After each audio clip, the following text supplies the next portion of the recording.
Taking a break with Kyle of versus Self. Sick. Well, thanks for having me. Mhm. Yeah. Where are we right now? We are in my office. Well, I guess it's Kyle of versus Self and Self Verse Records and Gayt. This is where I run Self Verse Records out of. Also, Okay. where I practice guitar and stuff. Yeah. How many hours a day do you spend in here? Oh man, it depends. I was doing a thing a while ago where I had like 2 releases a week every Yeah. week, and I was spending a lot, like almost all of my waking hours in here Yeah. because that was way too much. I don't know what I was thinking, but Yeah. yeah. Lately I've been getting ready for tour, so I pretty much come in here to practice, and then once a week I send out orders. So not as much. I've been trying to get outside more, honestly, because planning a tour, getting ready for tour is very stressful. Yeah. So getting outside to like run and stuff helps me out a lot with stress. Yeah. It's kind of like clear your mind a bit, right? Mm-hmm. When it comes to like prepping for tour or like big shows and stuff like that, like how often do you practice? I practice by myself like pretty much every day, whether it's just playing guitar or like going through the set. Yeah. So yeah, pretty much every day. And then as far as like band practice, just as often as we can, which a lot of times is not crazy often because everyone is super busy between working jobs, and then the other two members of the band are in Numb Ears and also in other bands. Yeah. So between everything, it's like can be kind of hard to get together sometimes. Yeah. Is Versus Self currently your full-time job, or do you have like other means of income? Self-versed and versus self, yeah. Okay. That's all I do right now. That's incredible. Yeah, Have you definitely. always wanted to run a record label of your own? Not really, no. I wanted to be a sound person for sure. Yeah. Like a recording engineer and stuff, which I've recorded a few bands, but haven't been doing it lately because now I live in an apartment. And I used to record out of my house. So, Okay. but yeah, I've definitely always wanted to do something with music. Like I've Yeah. always said, like, I don't want to get rich or famous or anything like that, but I would love for people to hear my music, and if I could like get by Yeah. on just doing music. So, And it's working out so far, huh? yeah. Yeah.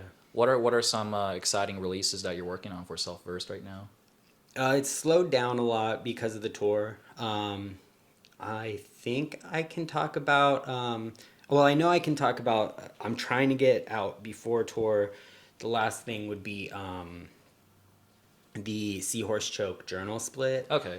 And then I think I can talk about after tour. I'm going to be working on something.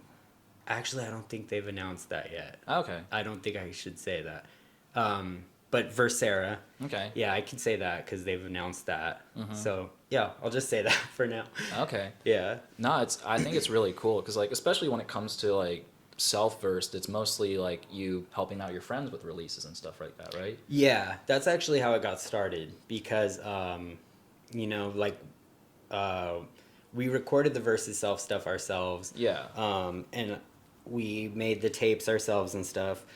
And so when we decided to do a split with Numb Ears, basically we recorded their side too. Yeah.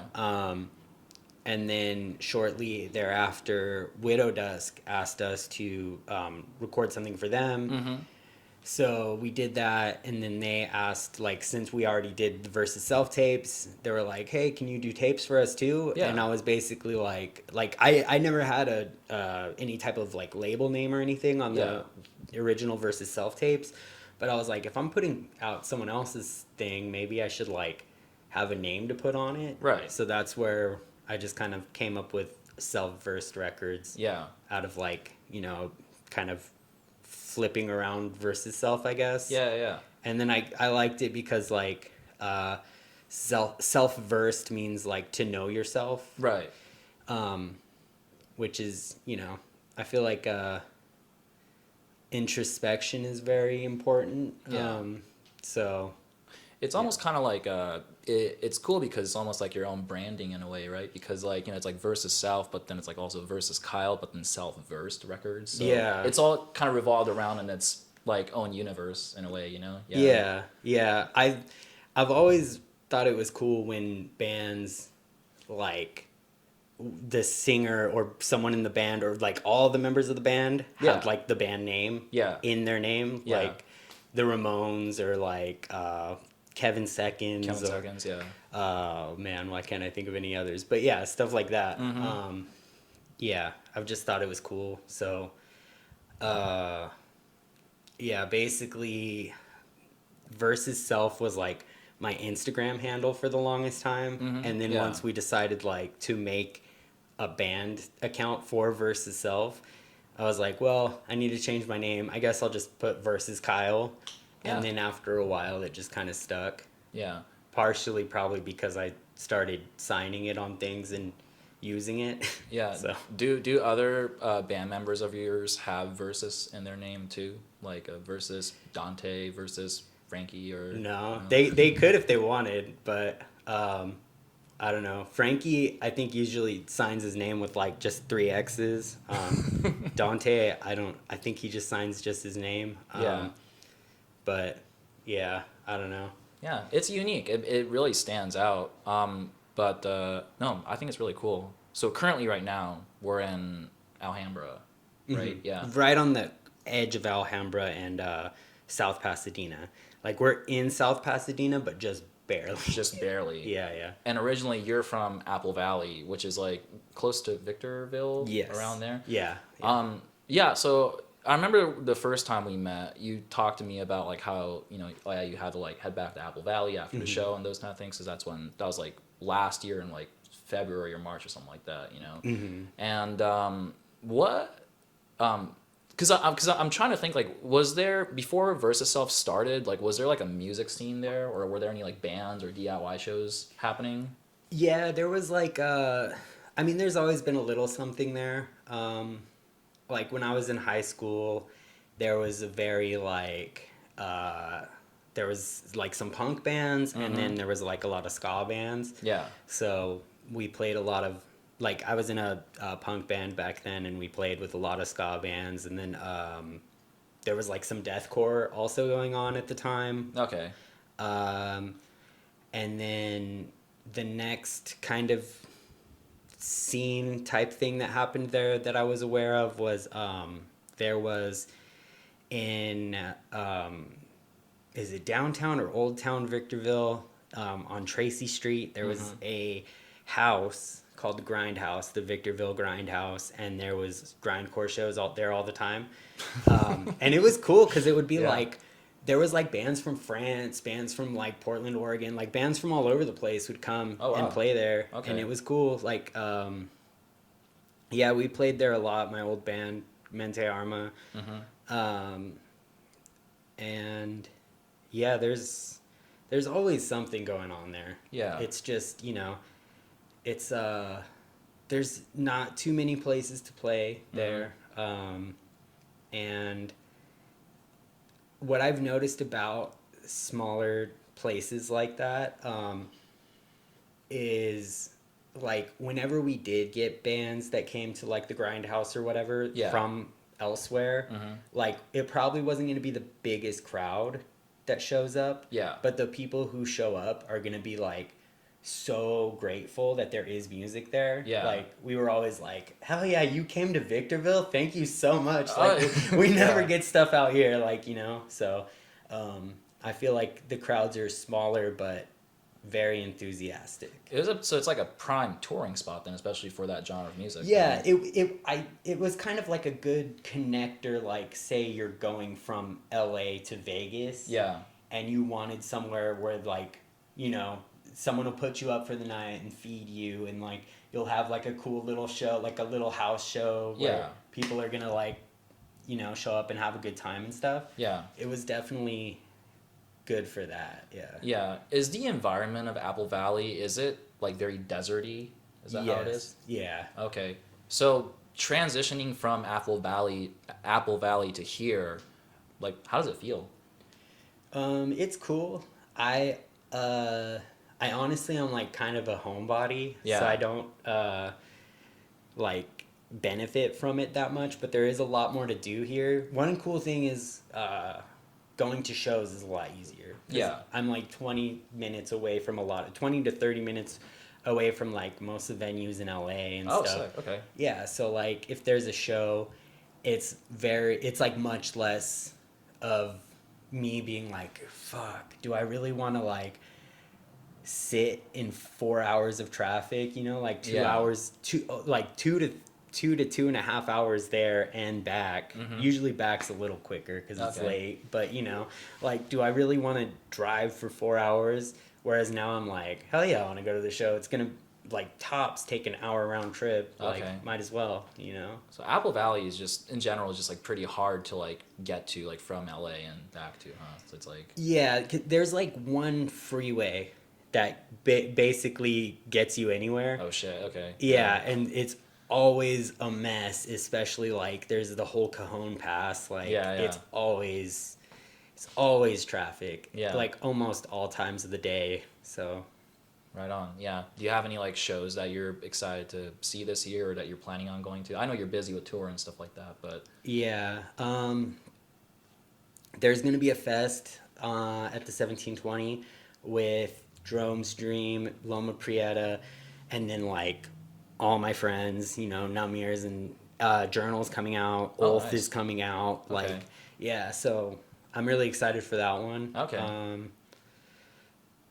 And then I'm on fests that I'm super excited about. Like, you're wearing a Cap and Jazz shirt. Yeah. I'm gonna play with Cap and Jazz, which feels crazy. yeah. That one's gonna be October in Vegas, and then we're playing New Friends Fest in Canada with like Rain, which is Seisha's gonna be there, right? Seisha. Yeah. Like, yeah, some of like Seisha's like the first screamo band that I ever found. Yeah.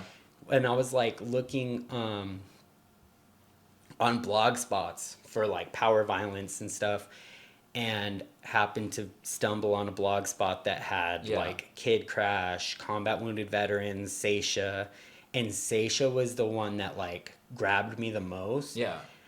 And like, you know, I listened to a lot of crust and grindcore and power violence at the time, so Yeah. like my thoughts of emo was kind of like, you know, you'll have like bands that like make fun of emo, like Spaz and stuff. Yeah, yeah. And then grindcore bands.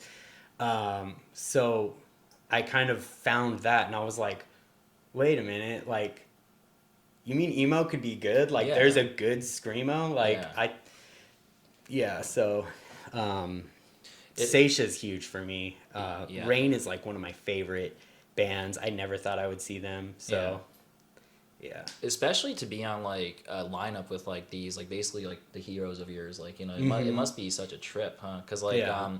that Best Friends Forever festival with like Captain Jazz, that's a crazy fucking lineup. Yeah, isn't it? yeah, and like, so Braid is on it too. Like, most of the bands I'm most excited to see Yeah. are on the Friday that we're playing. Yeah. Braid is one of the exceptions where they're not playing the same day as us, but Yeah.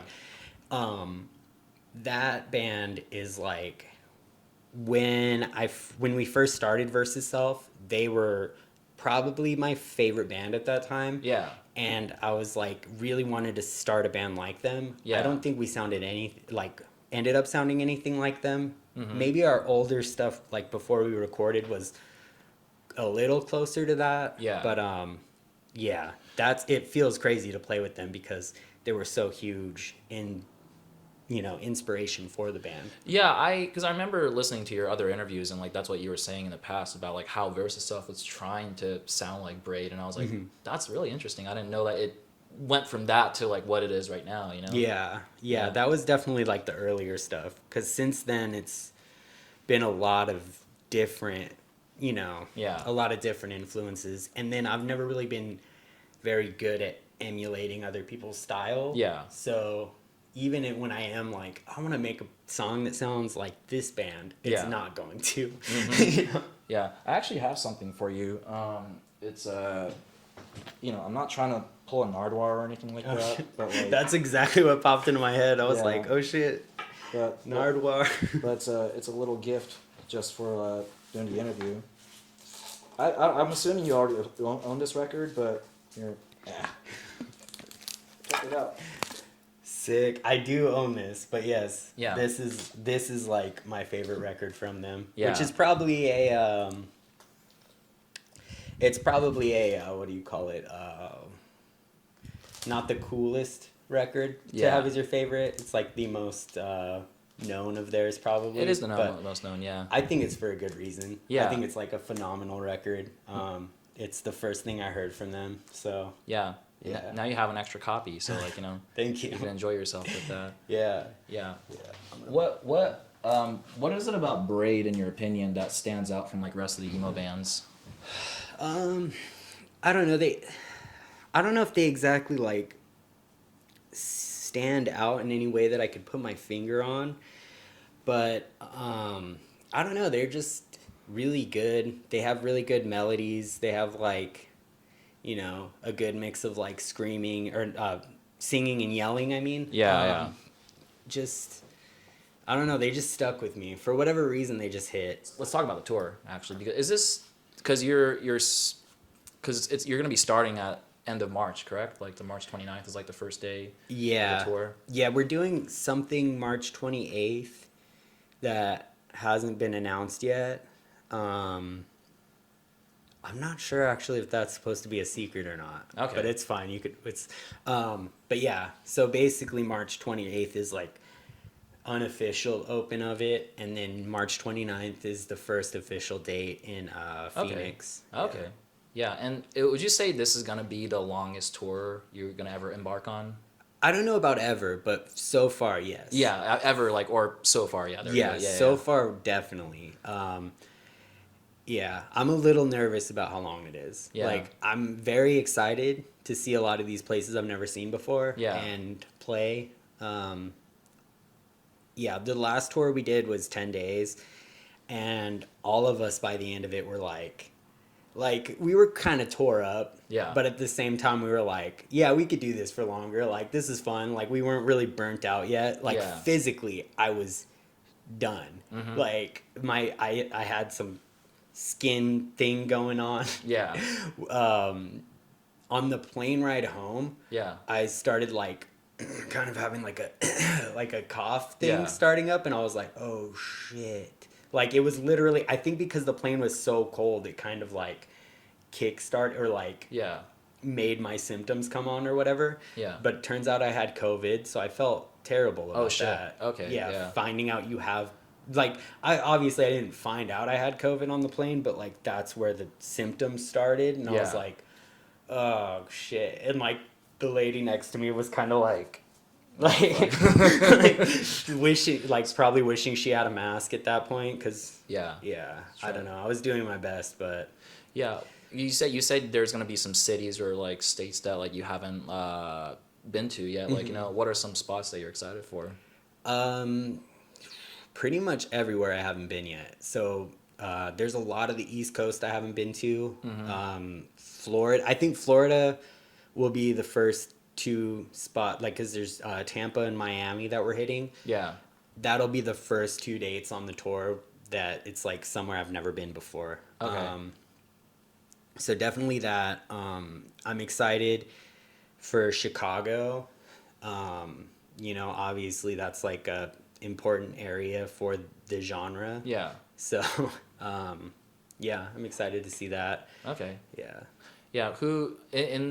When it comes to like tour and stuff, you said you had to like do like a plane ride home and everything, but like, are you guys gonna be like driving most of the time? We were supposed to drive home the last time too, and most people did, but just because I was like had that skin condition going on and stuff, I was just like, I need to get home as soon as possible and see a doctor, and so I kind of just bought a plane ticket and was like, all right, see you guys. Who does the majority of the driving, like in your band? on that tour, we all kind of like, it was Party Hats, Namir's, and Versus Self, and we all did a pretty fair amount of driving. Okay. I think, yeah. Yeah, it was pretty evenly split. Yeah. So it's like basically like a similar lineup to like, what you guys did last time then. Yes, yeah, we're doing basically the same lineup again. Okay. It's just like, I mean, us playing with Namir's makes sense because it's like there's, 2 members that are shared by both bands. Yeah. So then it's only 4 people make up the total. Mm-hmm. So it just makes sense. Like, Yeah. 2 of them are already going to be there anyways. Yeah. And then, Matt's a good friend too. And it's like, he'd probably want to come even if they weren't playing. Yeah. So why not, And then Party Hats are just like some of our best friends too. Yeah. Like one of my favorite bands. So it's just, it just makes sense. Yeah, Party Hats are cool. I love the name and like the association with the music because like Party Hats, but then like when you listen to it, it's like it's kind of different. It's still party music, but I think I would say that they definitely have like the sound is like I could see playing it at a party for sure. Mm-hmm. Yeah, but maybe not always the lyrics are very like party. Yeah, I don't know what it is, but like the first time I heard of Party Hats, just like the name, it reminded me of like, are you familiar with the band Party Cannon? They're like what are they? They're like a death metal band, but like but the logo of like their name is like Party City, like it's almost like very colorful and stuff, but like the association of like the title of their name, the music just does not match at all. So I don't know, when I hear like party, like I automatically like think of Party Cannon. Yeah. But literally, like, it's funny because when you look at them in, like, a slew of lineup of, like, grindcore bands or death metal bands, it'll be, like, these names that you can't even, like, read because, like, they look like sticks and, branches and shit, But then all of a sudden there's, like, one that says Party Cannon, so it's just hilarious when you see it that way. Yeah. I wonder if that was... like part of the decision at all. Like this will stand out. Like people are gonna notice our name no matter what flyer we're on. Yeah, no, that's the first thing I thought too. When I saw it, like I just couldn't help myself but just laugh because like everything looks intense until you see this name of the band, So yeah, they're almost like the comedic relief of a death metal show, I guess. Exactly. I understand like genre could be serious, but you gotta have like a little laugh here and there too. So, one other thing that I talk about a lot on my channel is it's basically like a mix of music, but also like vinyl appreciation content. So today I brought 2 of your records, and we should talk about that. Oh shit! Okay. Yeah. I actually brought it out, and they actually look really sick too. Yeah, I'm really happy with all the vinyl that's been pressed for us.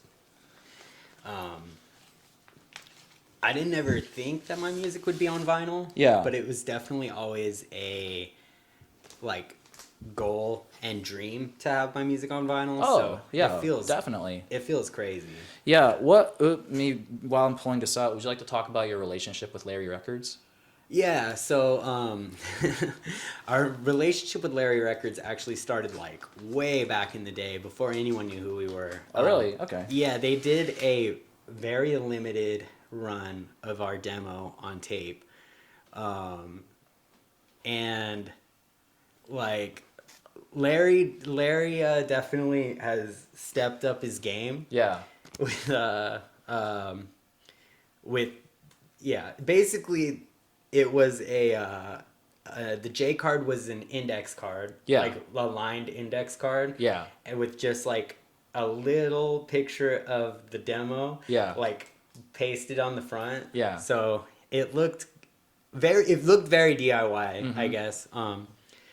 But yeah, so that was like I don't even know how they found us. It must have been, I'm guessing might have been through Cooper Winterson, because he I know that he's like friends with Chris from Party Hats too, so I don't know if that's kind of, because I know Chris found us really early somehow on Bandcamp. Yeah. I don't know. Basically, somehow, possibly through that pipeline, Yeah. Larry heard about us, liked the demo, I guess, wanted to put it out, and we were like, yeah, hell yeah.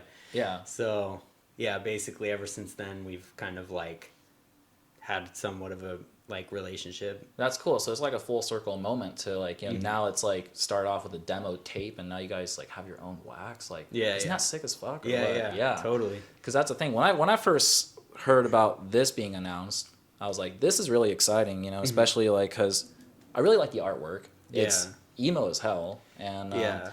can you talk about like who designed this?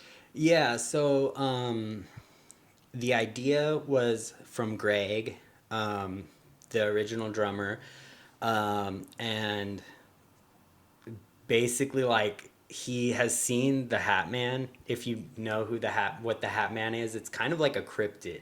Okay. It's just what it sounds like. It's just like this dark, shadowy figure wearing a hat. Okay. I don't know all the lore, but yeah, it's like some type of cryptid, and Greg and like I think his cousins had seen him a few times. So he wanted to incorporate that, and I mean, I think other than that, it's just kind of like us. It looks like us hanging out, being bummed. Greg's drinking a beer.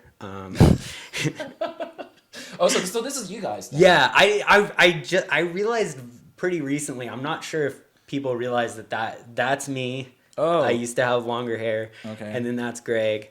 That's the shadow man or the Hat Man outside the window. Okay. And this was actually made by Greg's ex, with 2 big erasers that she carved into stamps. Really? Okay. Yeah. So it's eraser and then just inked up and then just stamped it. Yeah. And that's how it Yeah, so you can kind of see like the line right there. That's Yeah. where the 2 different, I think, or maybe it was even 3. I think it was 2. Yeah. That's so crazy. Mm-hmm. Wow. See, I didn't realize this was like you guys. Like that's Yeah, I feel like that art too helped us out a lot. Like, okay. Yeah. because it's definitely like unique. I feel like it's like I'm not an visual art person at all. So usually what happens is like artwork is a very last minute thought to me. Yeah. And I'm like, oh shit, what are we gonna do? And it usually ends up being very like something minimal. Yeah. But Greg had kind of a more vision, and then his girlfriend at the time could pull it off and like did a very good job of it. Mm-hmm. And then that was designed later on for, I can't remember if it was for a CD or for a previous, because we've had a few vinyl releases of this, but they were like much more limited. They were both lathes. I think one of them was like a 50, or the first one was like limited to 30. Yeah. Second one was limited to 50. Yeah. But yeah, so this was kind of like designed for that, and it's like, I don't know how she did it, if she did another stamp or if she just drew it, and then the Hat Man on this one is actually like a separate piece of paper that was like Xeroxed in on it. Yeah, the Hat Man seems like very clear on this one too. Like, like now he's in the room. Yeah. And we're gone, which seems ominous. Yeah. See, it's very like, this is really cool because like also like I think the music and the vibe, like the art really captures that too, so. Yeah, thank you. It's very nice. And also I love the fact that Larry Records uses Master Roshi as a sticker. Rest in peace, Akira Toriyama. But like, I don't know, I like that symbolism right there too. Yeah. I think he calls those hype stickers. Okay. Yeah. Yeah. No, that's a great hype stickers. And I actually bought this at the Widow Dusk show. Yeah. Mm-hmm. Yeah. That's the first place I was selling them. Yeah. Because at first I was like, fuck, like I didn't wake up on time to like grab the thing, and the thing sold out immediately. And then so I was kind of hoping like you would have it, and then so I bought one for myself and for a friend of mine, and you were generously kind enough to sign it. This is Versus Kyle right there. Yeah. So thank you for that. This of course. This is really great stuff. Yeah, thanks for picking it up. Yeah, no, it's great. And then next one, this is the most recent one right here. This is the Everything Seems Better Now on vinyl. Yeah, this one I was very, very excited for because I think 12-inch is like, you could post up artwork as like on the wall or like kind of present it and stuff like that. It's like having like a trophy of like your favorite bands and stuff, So that's why I think vinyl is really cool because it's like a bigger piece of art of like whatever you have, So, and this one is on a smush screen. You have another variant of the splatter, which I also ordered through Gizmo, which it's not here yet, but this one is the one that I got through the domestic, the shipping one. Yeah. Yeah, that the Gizmo ones, or I don't even know how to pronounce. Is it Gizmoix? Gizmox? I don't know. Yeah, I don't know I if you don't know pronounce either. the X or not. But, Yeah. But yeah, those ones are gonna be super cool because they have like the Ubi strip on them. Yeah, so, yeah. I haven't even got one of those yet. But yeah, so I'm waiting on mine too. But Yeah. I'm excited for that. No, because like the splatter one that has like basically like each of the color of like these characters too. Yeah. Would you like to talk about this design too? Yeah, so it was made by the same person. This one was like a digital artwork. And the two dogs are Greg's two dogs, Bonnie and Wednesday. Okay. And I actually don't know what the thought behind this artwork is. Yeah. I think it was also Greg's idea. Okay. But yeah, I don't know. It's cool. I like that it's like, very brown because it's like the desert, and then it's like I don't know. This is what I see when I look at it because it's like the brown kind of comes out. Yeah. Or the tan or whatever, the dirt color. Yeah. Kind of comes out, and it makes me think of like a windy desert, which is the high desert is where I came from is very windy. So this is possibly Apple Valley then. Yeah. Okay. That's what it seems like to me. Yeah, and also I love the fact that like, well, I mean, like it's a pretty common like emo lore like in a lot of the albums, but like the fact that there are houses, Yeah. that's a very emo thing right there. I'm yeah. not sure if that was like intentional or not. Yeah. But maybe. I don't know. But yeah. And We've also been called furry emo because of this. furry emo. Yeah. Which we're not. I have no problem with furries at all, but yeah, because of the artwork that gets brought up every once in a while, some questions come up about it. But. Okay. Yeah. Another versus self lore or something then. Yeah. Do you own any pets too? I don't right now. We're actually not allowed to have pets. Okay. In the apartment. Yeah. But my partner really wants cats. Yeah. I love animals in general. I'm more of a dog person, but I also love cats. So Yeah. hopefully soon. My old house, I didn't have any pets either, but there were like pets in the house. Yeah. So basically, I got to appreciate the pets without having to take care of them. Yeah. Which is cool. Yeah, seems like based on like the stories that I hear from like the 7-inch and also the 12-inch and stuff like that, like Greg seemed to put a lot of the hands in the artwork and stuff like that. Yeah, he definitely had more of the like visual art mind. Yeah. Or at least like, if he could like I don't really think that he does any visual artwork, but he had the mind for it, the ideas. Yeah. So. Yeah. Do you guys still keep in touch? Yeah, it was a little rocky at first. There was a while where we didn't, but more recently, we've been like kind of talking and stuff. That's nice. Yeah. It definitely. Yeah, I don't know. Things happen in bands. There's like people have different opinions or. I don't know. It happens, and it sucks because like like we were best friends, so I don't know. We just kind of started growing apart in certain ways, and then I think the pressures of a growing band, and playing more shows and wanting to tour more and stuff like that, just kind of adds a lot of pressure to a relationship. Right, yeah. So if you're already starting to have some differences and stuff, something like that can definitely amplify it.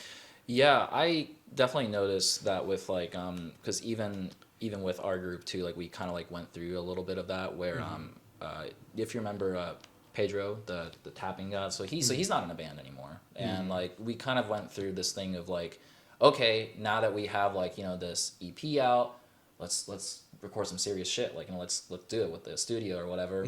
And right as it kind of got to the point of like, all right, we're gonna start this and play more shows, you know, he was like, you know, yeah, I need to focus on something else. Like it was kind of like, and I don't know what it is, but like because fantastic musician and everything like that, but you know, and we're still friends and all those kind of things. But I think when it comes to, like you said, growing bands, there's like an amplified pressure, and like I think some people just can't, like, I don't know, can't handle it or can't really like foresee the future and stuff like that. You know what I mean? Like I wonder if that's like a very common thing with like bands. I think, you know, it's definitely something that can either pull you closer to everyone around you or like drive a wedge. Yeah. You know, it's just, it amplifies everything. You Yeah. know? Especially once you, I mean, to really, you know, either tour or like even just get together enough to really write good music and stuff, it takes a lot of time, you know, so you end up spending a lot of time with the people. So, you know, it could definitely, you know, I don't know, just amplifies everything. Yeah, because like my understanding, like, based on like being in different bands in the past and stuff like that, is that people start bands all the time, but also people quit bands all the time too. Yeah, Definitely. In your lifetime, how many bands have you been in total? That's a lot. It also depends, because it depends on what you consider a band. Yeah. You know, I've had a few solo projects, I think like 2 solo projects. And then I've been in a lot of bands that never put anything out, but played shows. Yeah. I've been in bands that never put anything out or played shows. Yeah. But as far as, I'd say like the real bands that put something out or played shows or something,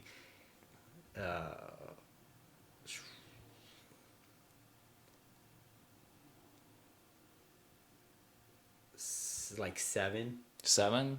Wow. 8. Well, now that wasn't even including Versus Self or Gayt, my new band. So like 9-ish. Okay. That I can think of that have at least played a show or put something out. Yeah. Oh, so that's because like I wanted to ask you about Gayt too. So because I think when I saw you play at the Smell, you were talking about, you know, I have this like math rock project going on and stuff like that. So that's the one, right? Gayt? Yes. Okay. Yeah. How different is the music of Gayt to Versus Self? It's not super different, just because I feel like I have a very kind of distinct voice. Like, not that I'm singing, not literal voice, but Gayt is instrumental for the most part. We're like working in some like vocal parts that are gonna be so affected that they're basically just gonna sound like a synth line type thing.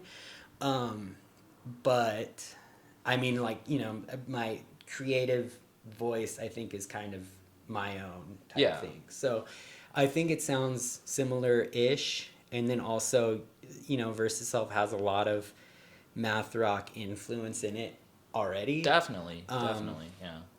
So 2 of the songs actually originally were going to be Versus Self songs. Okay. But even when I first kind of wrote them and was thinking about it, I was like, I don't really know how vocals are going to fit on this. Like, it doesn't really seem like it needs them.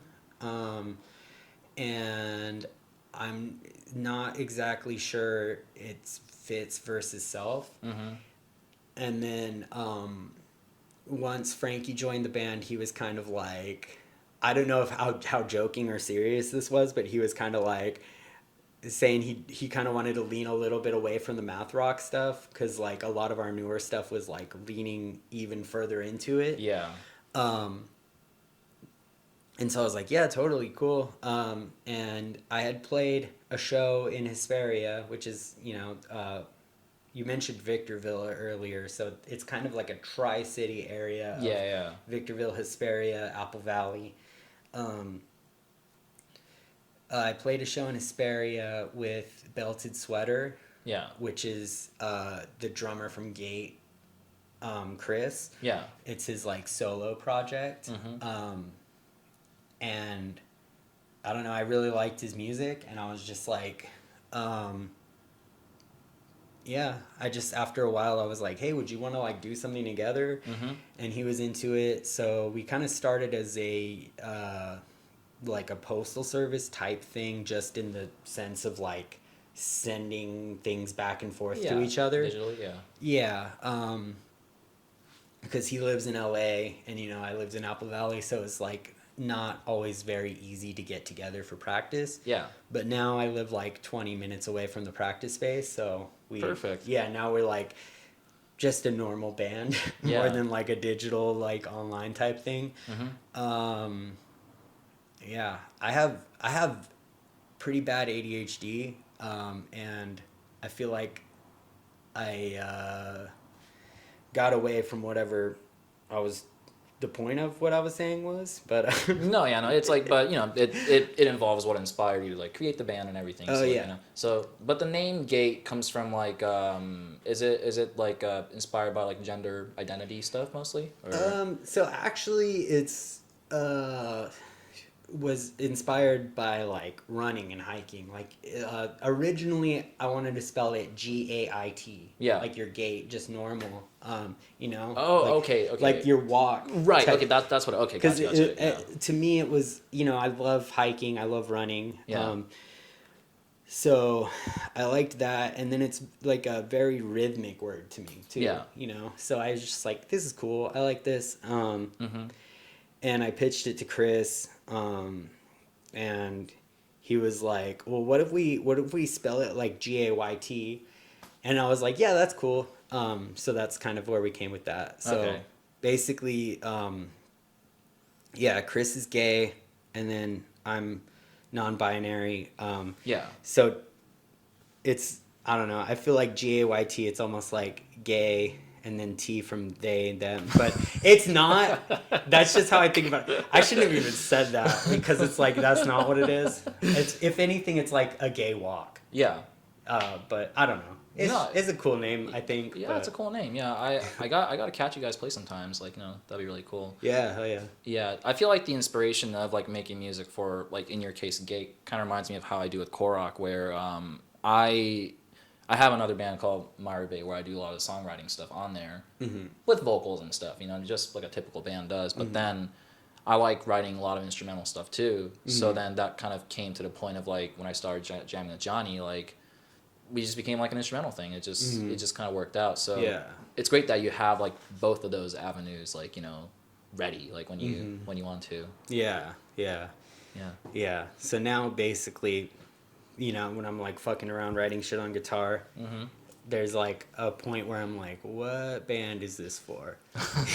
And it's funny because like I've posted some of the riffs and stuff, and Frankie will respond and be like, keep this the fuck away from Versus Self. It's like, I don't know. He's just, it's mostly joking, I think, but probably semi-serious. I'm just like, I don't want to fucking play drums to that. That sounds crazy. Yeah. Like, I don't know. But whereas like, you know, Chris is like way more into math rock. You know, even Belted Sweater is a Don Caballero song title. So. Oh, really? Okay. Yeah. Oh, wow. So, yeah, just it works out. It's like, you know, now I have my more I guess. Not that I would really call Versus Self like heavy or anything, but I have my more heavier, you know, get out some of the more feeling stuff, and then my fuck around on my guitar as much as possible. Yeah. 'Cause, yeah. Yeah, actually, I wanted to talk about this like when I pulled out the records because when I look at the Spotify, you know, some of your most popular songs like Leave Everything, right? Mm-hmm. There's the demo version and there's like the record version, and actually all the songs on demos like Worthless and Wake and stuff like that is also on the album. Mm-hmm. Yeah, what would you say is like the primary difference with those songs like from demo to the record? Is it mostly the production or? Yeah, mostly production, and I mean, there's slight differences, performance-wise too. But they were both recorded like live. Besides for actually, wait, no, no, that's actually not true. The demo was recorded live. Okay. Besides vocals, Okay. on my friend's 4-track. So it sounds a lot more like, it's a little rougher, it sounds more analog, you know, it was recorded straight to tape. Mm-hmm. So I think, and it's also like screamier, I think. Yeah. So I think people like that a lot more. Like the aesthetics, I think, of the covers kind of also translate to kind of how the songs sound. Yeah. I think so. You know, I think on the album they're a little bit more polished. There's a little bit better production. It was still us doing everything, and we don't know what the fuck we're doing. Yeah. Didn't have the best of microphones. Like, Yeah. there's definitely some like $10 microphones on some of the drums and stuff on that album, but you know, it's pretty easy these days to do things yourself, and get a good result. You know, so I think it's polished, but not too polished. But still, some people really like the even more raw sound. Yeah. So yeah, that's, I think, the biggest difference is production. Okay. Yeah, because I definitely like when I listen to like Leave Everything, it's very slight, but like the rawness of like the demo version does like definitely stand out. Mm-hmm. Like, you know, it's very punk. Like, you know. Yeah. Yeah. The way it's like presented in a way, you know? Yeah. Yeah. It was definitely just, I don't know. We just wanted to get something out, basically. Yeah. And it's like, you know, we had all the stuff already, like interfaces and more microphones. Yeah. And even though they're not the best microphones and stuff, but it's just a thing of like just doing it at a certain point. And it was, you know, our friend was kind of like, hey, I'll record this for you guys. Yeah. And we were like, all right, yeah, let's just do it. And that was kind of the push I think we needed, because we had already been a band at that point for like, I think 4 or 5 years. Yeah. With a whole different set of songs that like Yeah. never got recorded or anything. But yeah, so yeah, I don't know. I'm grateful. That was our friend Travis.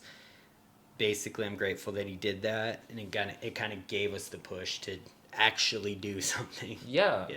So is your friend Travis like out there recording bands right now? Is that like his primary thing? Or? No, he does like his own music, called Travis Lee's Beat Movement. Okay. It's like very lo-fi, like art punk, dance punk. I don't know exactly what you would call it. Dance punk. Okay. Yeah, I don't know if dance punk is exactly right, Like or even art punk. He would probably, I bet he's probably like, if he sees this, he's like, that's not what it is at all. Yeah. Like, that's what I think of. Because I think of like The Faint or something like that. Yeah, right? it's definitely more lo-fi, more punk. Or he calls it narc wave. Narc wave? Yeah, narc wave. And he has like this whole thing about like narcs and cops and all this shit. Yeah. Yeah, it's, I don't know. I have like a shirt that he made where it's him like with a cop like holding him by the shirt, kind of like beating him up. Yeah. I don't know. It's funny. Okay. Yeah. Is it cool if we talk like, you know, in details about like, you know, some of the songs that you've written? So I picked this up as well because I was just very curious. But this right here is, you know, for the audience that's watching it right now.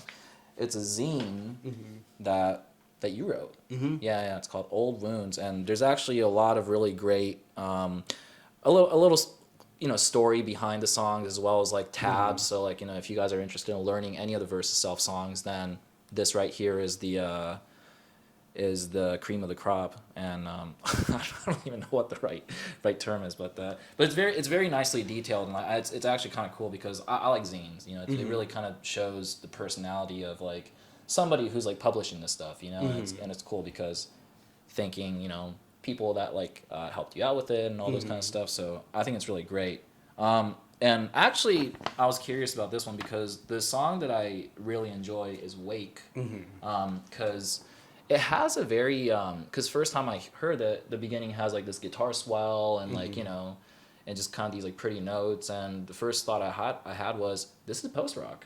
This is very post rock inspired. Yeah, that's what I was trying to be. Explosions in the Sky with one guitar, whereas they have like 3 guitars and a bass. Yeah. So but it was definitely, the intro is very trying to be Explosions in the Sky. Okay.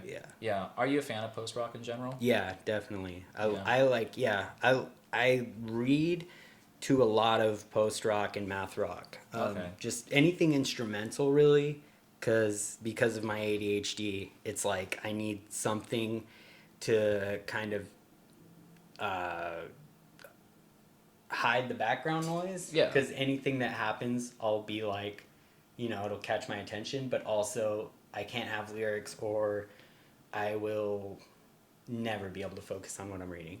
I see. Yeah. But then it's just really good music too. Like I just really enjoy it outside of reading. Yeah. In your opinion, like what's like your top 3 post rock bands that you listen to the most?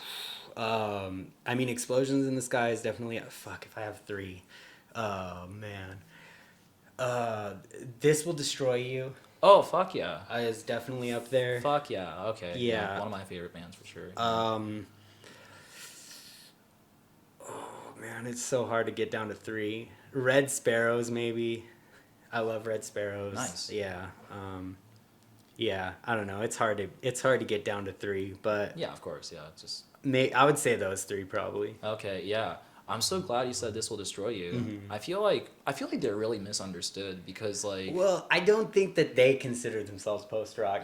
What do they call themselves? Like Doomgaze or something like that. Doomgaze. Yeah. Yeah. But to me, it's like it's post rock. Oh yeah. Yeah. They're very. They stand out. That's a band that stands out, probably because they're getting lumped into a genre that they're not trying to make. Yeah. So obviously they're gonna sound different, but I just love like the electronic elements and the. Oh yeah. Yeah, like just everything about them. Yeah, definitely their self-titled has that like very like, just very ambient, but like, just like not anything crazy, just minimal stuff that sounds really beautiful, Yeah. Yeah, I have Young Mountain from them on vinyl. Hell yeah. And it's like a beautiful it's funny because like the sleeve itself is kind of just like a cardboard thing folded once that it's like doesn't even cover the entire back. Yeah. But it's actually pretty cool because like the vinyl itself is like blue and purple. I think there's like maybe some lime green or something. It's just like a crazy splatter. It's like beautiful. I found it at Amoeba in San Francisco. Nice. Along with the Godspeed You Black Emperor. What is that one even called? I don't even know what that one is called from them. Is it the one with like the flags, like the No, it's the one with it's like it's got 2 songs. That vinyl is cool because it's one track each side. Yeah. My favorite song from them is Moya. That's on the B side, and it's like the A side is 33 RPM and the B side is 45 RPM. That's sick. It's pretty cool. And it comes with all these like little inserts and stuff. Yeah. So I picked up both of those records the same day. Yeah. And I want to say they were both like $12-$15. That's incredible. Yeah. So it was a while back before like vinyl got super crazy. So Yeah, I feel like I got lucky that day. It was Yeah. a very good day for post-rock vinyl for me. Yeah, I'm so glad you mentioned Young Mountain because I feel like that record is such a staple like in the genre too. You know? Yeah. Yeah, I know. Like we kind of like went into the little post rock tangent, but the for the sort of subject matter of like Wake, I wanted to talk to you about is that like you say you struggled a lot with like alcoholism, right? And so I have friends that works at bars and like they're always surrounded by alcohols, like getting offered free shots and shit like that, Yeah. and next thing you know, like they become dependent on it. Like it's a very like, and what's fucking crazy to me is just how like it's everywhere and like And it's so accepted. Yeah, it's very And accepted. And depending on what circles you run in which if you're into any kind of underground music, it's going to be pretty prevalent usually, I think. Yeah. So it's like not only accepted but almost expected that you do it. Yeah, it's pretty crazy. Yeah, because it could be very, very destructive. And I don't know, it could be, especially like in a genre like punk, where like where I grew up, in punk bands and stuff. Yeah. And I feel like it can be very kind of like counter-revolutionary, I guess. In a way, 'Cause yeah. It's like yeah. punk is, obviously a very political and like revolutionary genre. Yeah. But then, if you have a bunch of drunk punks, which I definitely was, you're too hungover to really do anything a lot of the times, Yeah. or like more focused on partying than actually like trying to get out there and make changes or even have important conversations.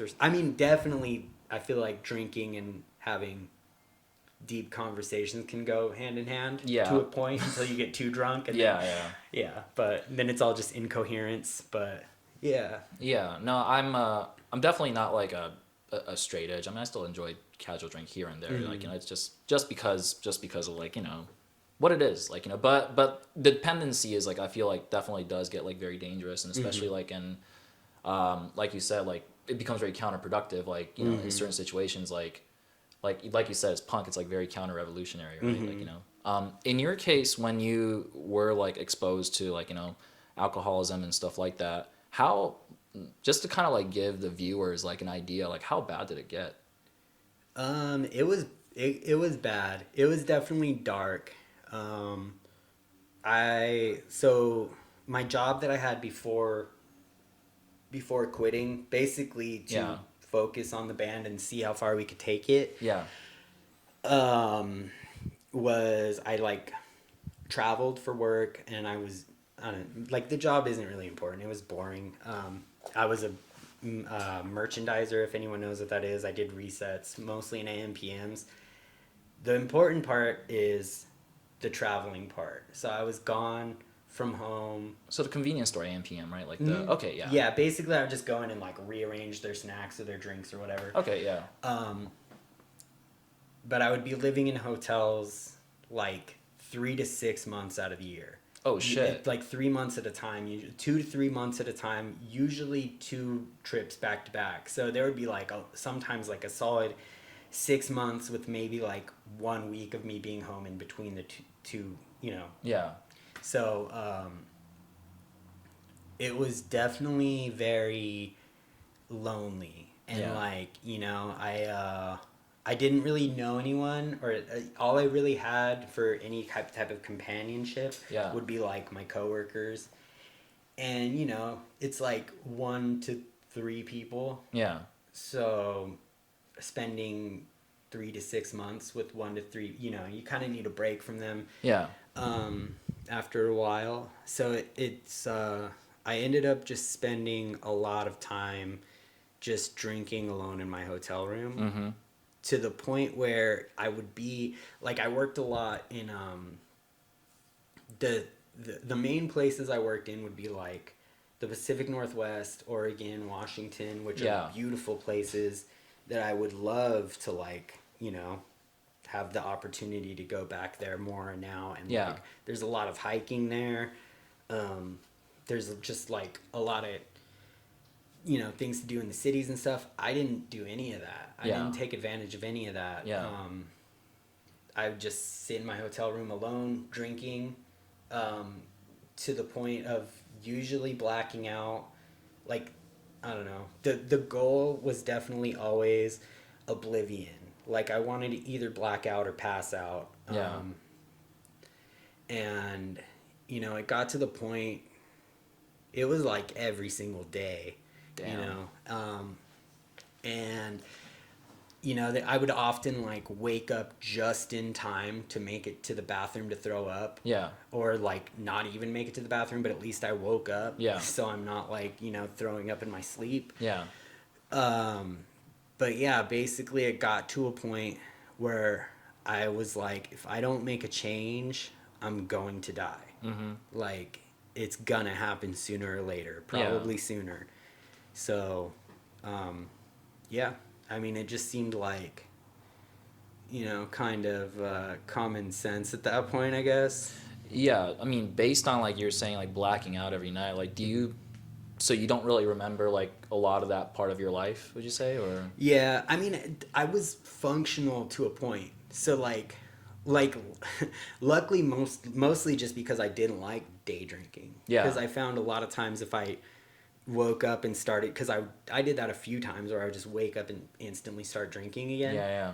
But I could never really get drunk when I did that, and I just felt like sick a lot of the time. Yeah. Especially like you wake up and you drink a beer when you're hungover. It feels great. Yeah. But then by 5 o'clock, you're just like done. Yeah. I would just be like, I can't even get drunk, and I just feel like shit, and I just want to go to sleep. Yeah. Or like Get really tired, like I feel like. Yeah. So like, luckily because of that, Yeah. I was pretty functional. So like, I mean, memories are still kind of hazy throughout a lot of that time, but Yeah. there's definitely just like a lot of nights that I just don't remember. God damn. What was the because when you said to yourself like yo, I gotta make a change, like what was like what made you cause that realization, like what was the point where you end up overcoming that struggle?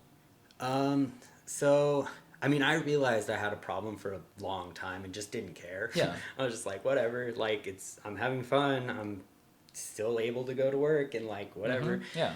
But basically when I finally decided like I need to quit, and it was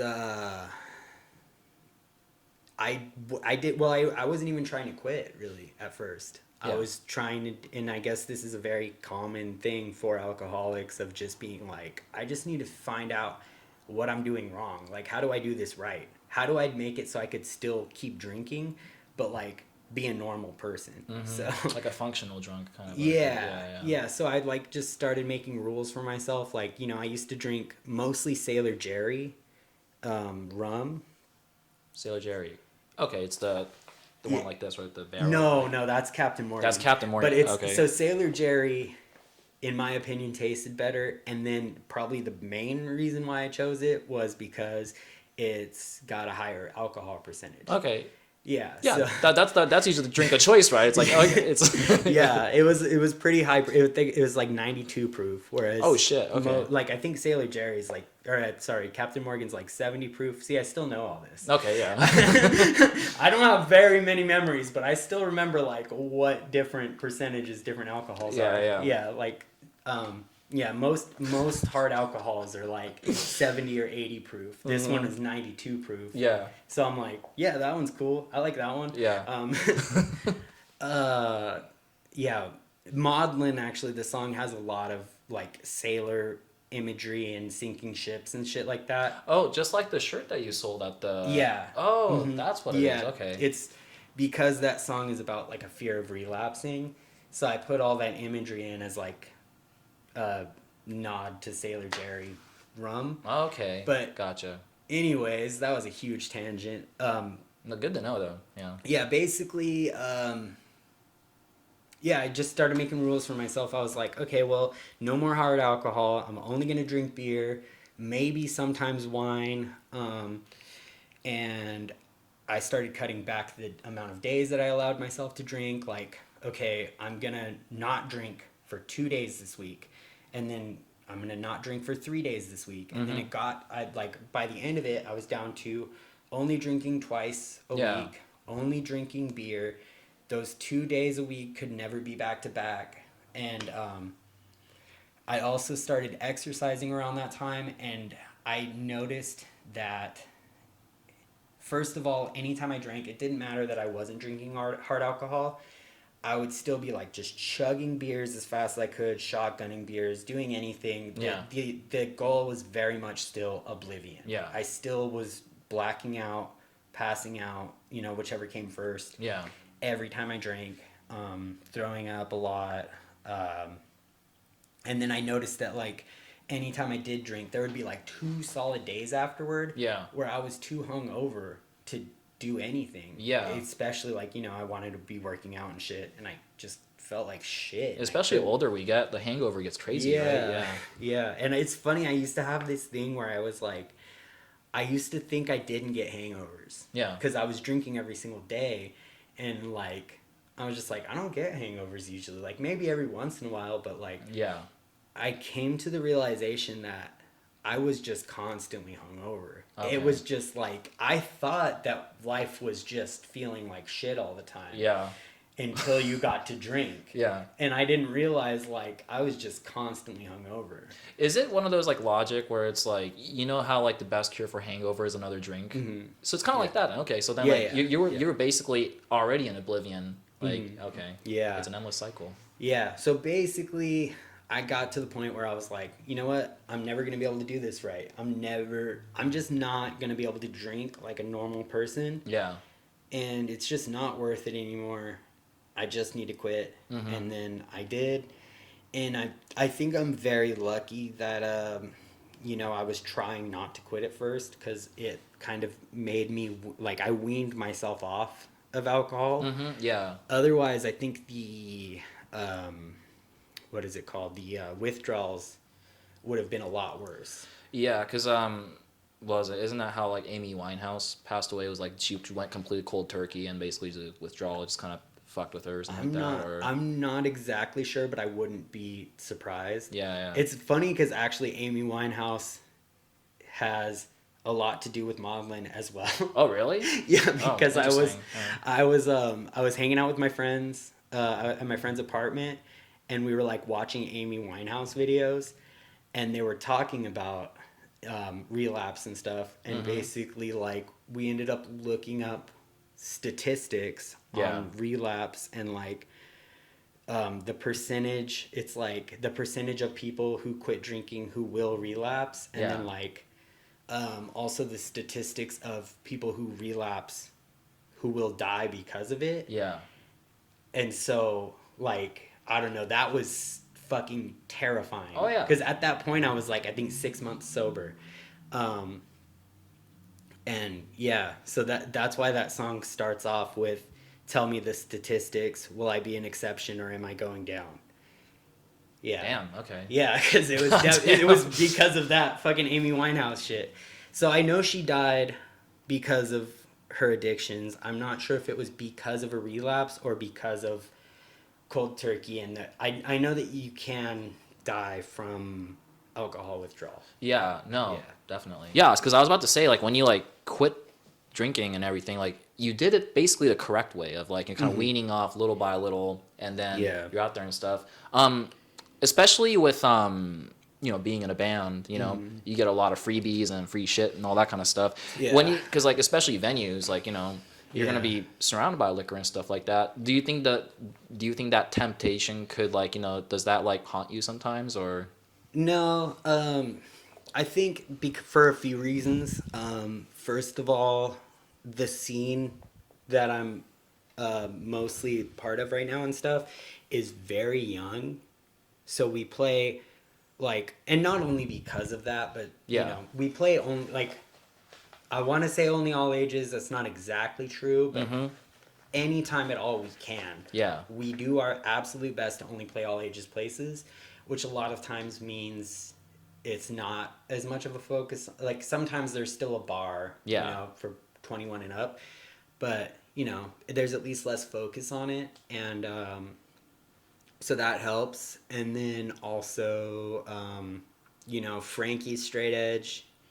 So just, there's at least one person who's always going to be there who's like not doing it. Yeah. And that helps. Yeah, it does. So, that helps. And then the biggest thing is, I've been sober for pretty close to 4 years now. Congrats. It'll be 4 years in July. That's amazing. And basically, I've seen how much better my life is sober. Yeah. So, like, I don't know. I don't really have a fear of relapse anymore. Yeah. I don't see myself ever going back to drinking. Yeah. So, Yeah. No, I actually want to transition to like the importance importance of all ages venue, and like and this is something that my bands and my bandmates and I we talk about, but like it honestly, like when you so just a little like context for viewers, but like when our first EP got released, and we were just kind of sending it off to like some bands to see, hey, maybe we could play some shows together and stuff. You responded and invited us to play at the Haven in February or March of last year. Yeah, and February. Yeah, and honestly, like that show really like impacted us, because like we're so used to playing 21 and over venues, and like it's kind of like one of those things where people just kind of casually come through and stuff like that, But when we got there and it's like, all right, your turn to go up, the place was fucking filled with like kids, and it kind of reminded me of like my teenage self wanting to like go see bands and like be like, I want to be right there front and center, Yeah. So like no, it kind of like made me realize the kids are the best audience, like they really are. So I don't know, I just want to say like thank you for helping us with that opportunity, because like because we still go back and talk about like how fucking rad that show was, and I barely knew of Versus Self or anything like that. Johnny kind of listened to it and was like, oh, this band is pretty cool, it's very mathy, I think it matches us, like we could try it out, So yeah, no, we still reminisce about that show, so like just want to say that was really cool. Yeah, thanks for playing it. Yeah. As soon as I checked you guys out, I was like, yeah, this is tight. I like this. Like, yeah, I definitely would want to play with you guys. So yeah, it was cool. No, yeah, and so even like for this like big tour that's coming up too, like are most of the venues like all ages, or like is it kind of hard? Is it kind of like hard to like really book something like that all the time? Yeah, so definitely we're trying for all ages. Yeah. The only place that we couldn't get all ages was Florida. Both dates in Florida are both 18 plus, Okay. which sucks, but it's better than 21 plus at least, which is, I guess, what they were like really trying to get us to do. So, we did our best. I guess that's kind of a thing in Florida. Yeah. Is just, it's hard to get all ages stuff. It is what it is, yeah.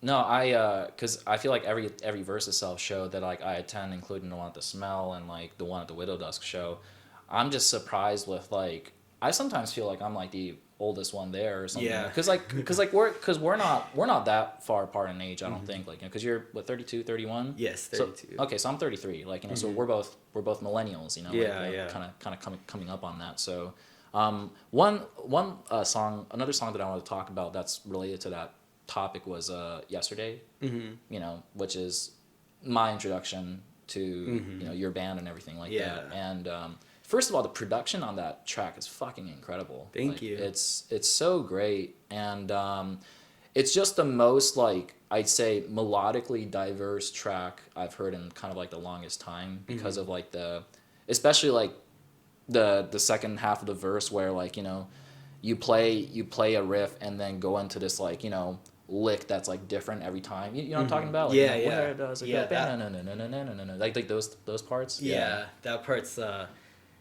this. So the second part after the singing comes in, right? Yeah. Yeah, that's like to this day one of my favorite things I've ever written. Oh, it's super sick. Yeah. Yeah, and actually Yesterday was the first song that we wrote of the songs that we actually ended up recording. Okay. Yeah. So that, because I came up with this stupid fucking guitar tuning. Yeah.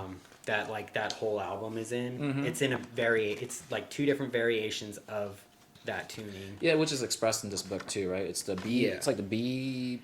B D B F sharp G D. Yeah. I never even heard that tuning. No, I made it up, and I feel fucking stupid that I did, because it's like I have to, at the time I was just using my regular guitar with just heavy strings. Yeah. But it kind of fucked up the neck to the point where I had to get a new neck on that guitar, because it's like the bottom half of that tuning is definitely a baritone tuning, whereas the top half of that tuning is like only a step lower than standard. So it's like the string tension, like the tension on your neck is all over the place. So it's kind of fucked up. So now I play like short scale for a baritone on that. It's like I use a Reverend, which is 26.75, so like the shortest baritone you can get. And then I order custom strings that are like thicker on the bottom, and then almost standard on top. So it's just, I don't know. If it wasn't for that tuning, I could just use one guitar and just tune it differently all the time. But like, I need a specific guitar just for that tuning. But yeah. Anyways, that's another what's it called? It's a digression or whatever. But yeah. So the point I was getting to is that that intro, the first little run of notes is just that tuning open. It's like da-na-na, and then I do a little thing at the end. But other than it's a lot of open strings on that. Is the intro inspired by like American football by any chance? I mean, in a way, because like I definitely wasn't like thinking of American football when I wrote it. Because it kind of got that, even like the drumming of like the Never Meant has like like kind of like a little hit right there, So I mean, I'm definitely a big fan of American football. So I talked about how I found like specifically Screamo was through blog spots. But the more like emo stuff I found through my friend loaning me records, and one of them was American football. And so I've basically loved that band since then. So definitely influenced by them. But I wasn't like, where I've talked about, like Wake, I was like, I want to sound like Explosions in the Sky.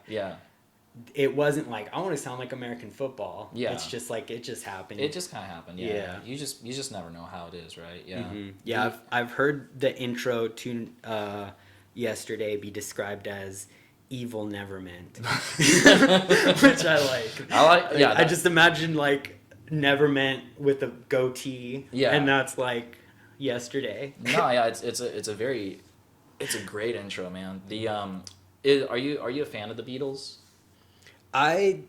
During high school I kind of was a little bit, but not anymore. I don't know. Like there's some of their later stuff where they got a little more like psychedelic that I could still appreciate, but I'll never really like put it on.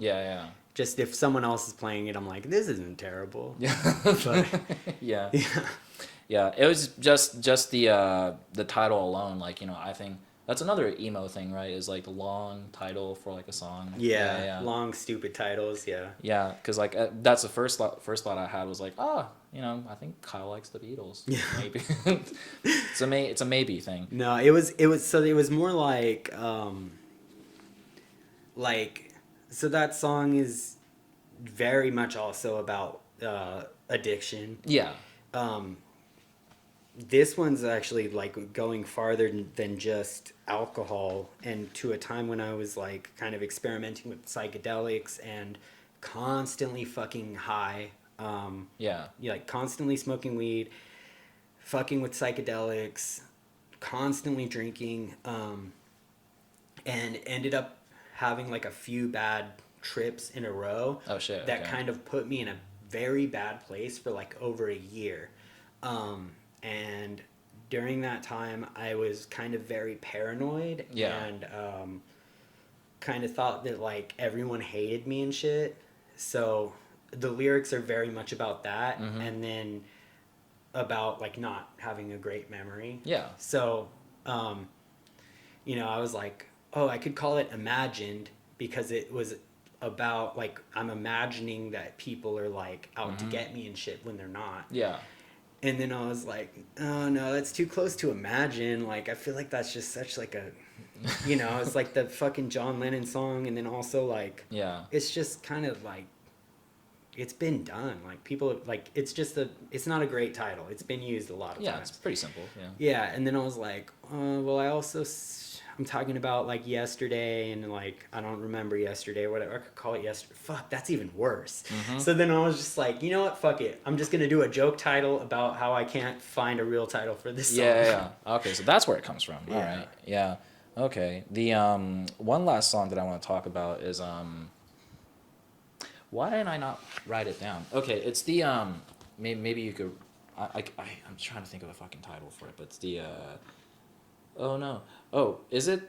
Oh, there we go. Yeah, Heartache. Mm-hmm. So, I like that song a lot because it's very it kind of has like this more like a nursery rhyme sort of like thing going on, and Yeah. and you have like the gang vocal at the end. How many people did you have in like the room when you sang that song? Or It was actually, we did one track at a time. yeah, Which mostly so we could like pan everything out. Yeah.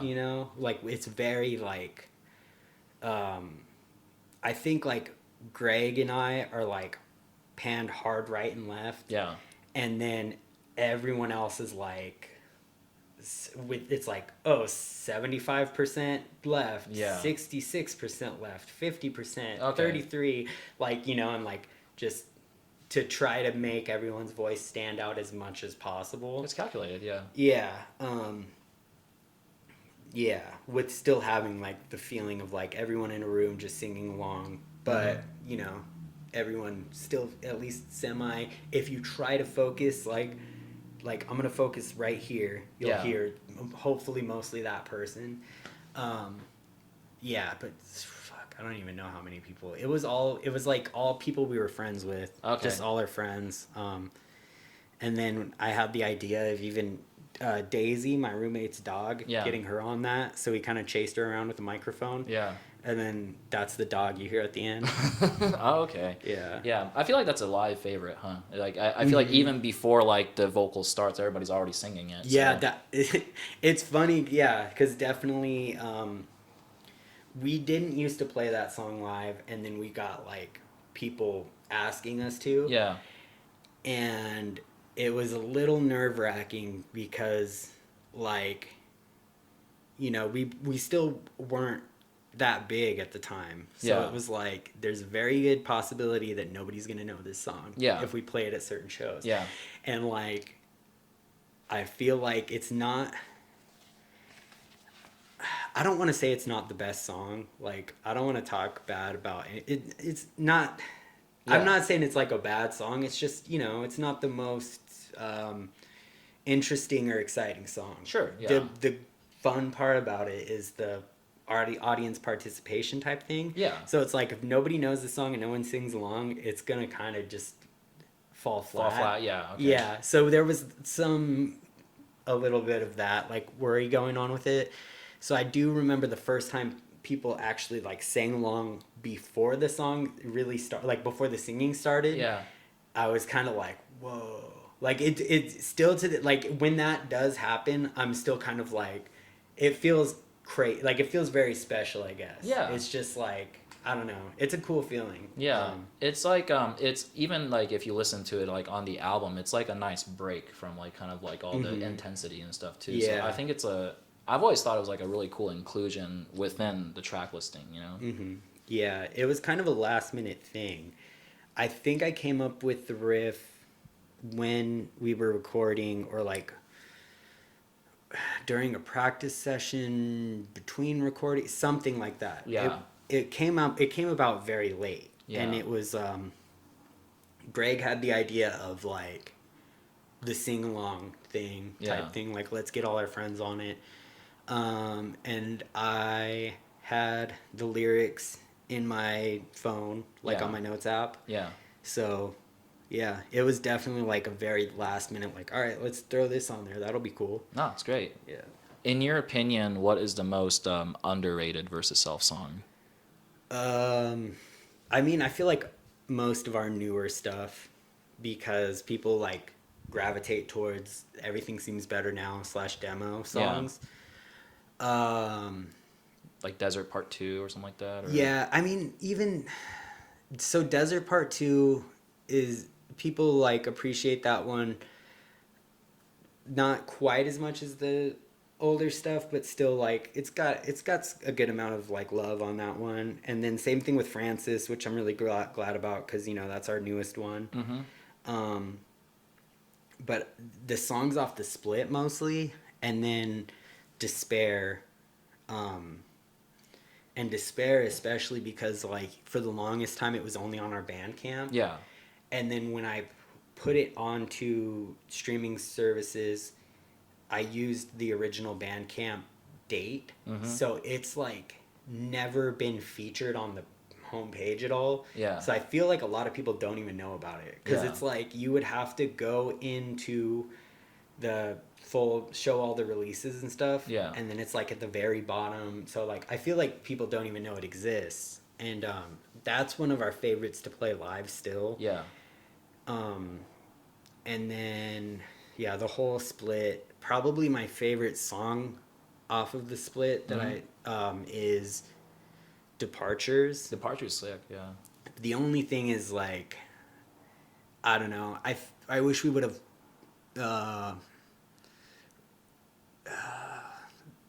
done the production a little bit differently. I think like if I could go back, I would probably change the EQing on the guitar a bit. Yeah. And that song I feel like we kind of rushed it, like because we really liked the song, so we wanted to put it on the split, but it was pretty new. Yeah. I feel like we probably should have like solidified it a little bit more before recording it. Okay.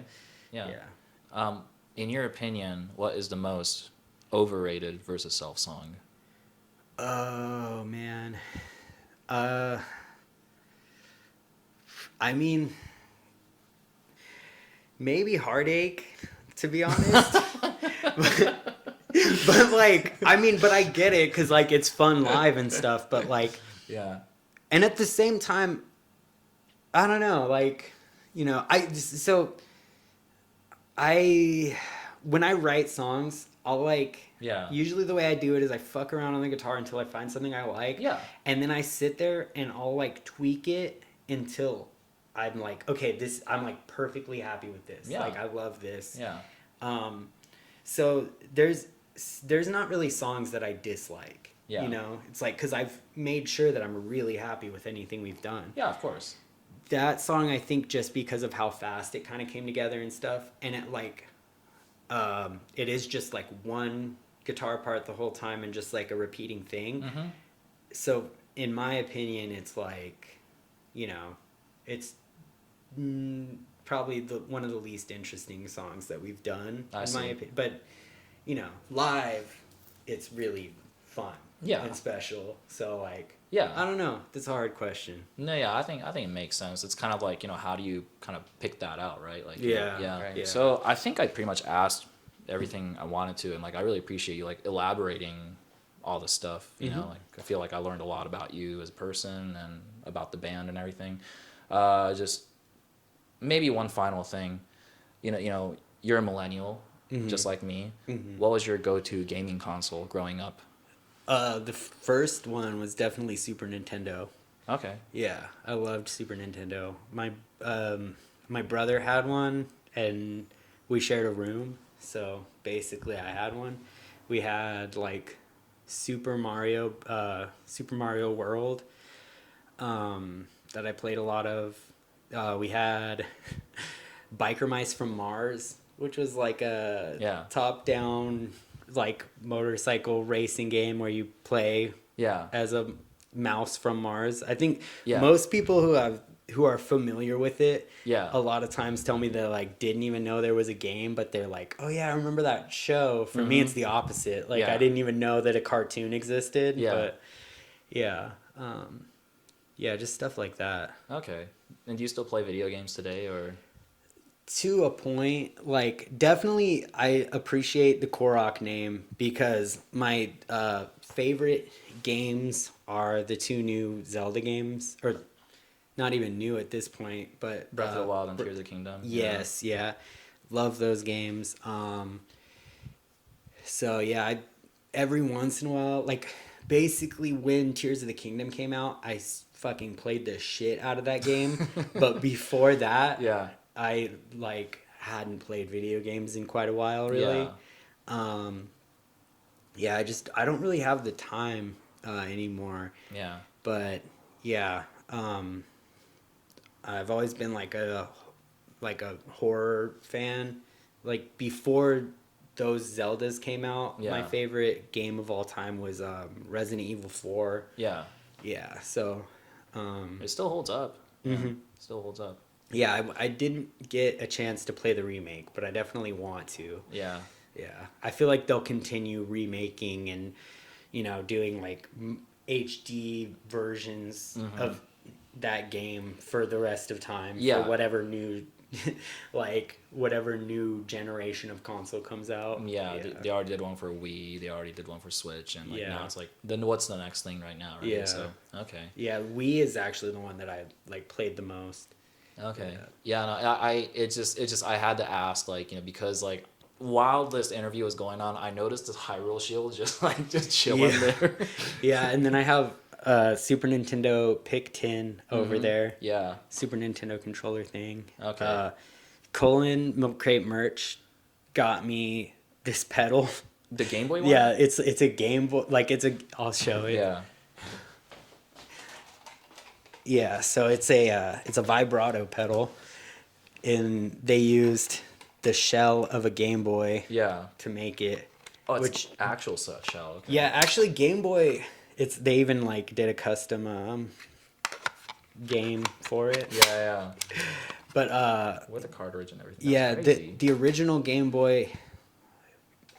Mine was like the see-through one. Yeah. But that was like the first console I actually ever had. Yeah.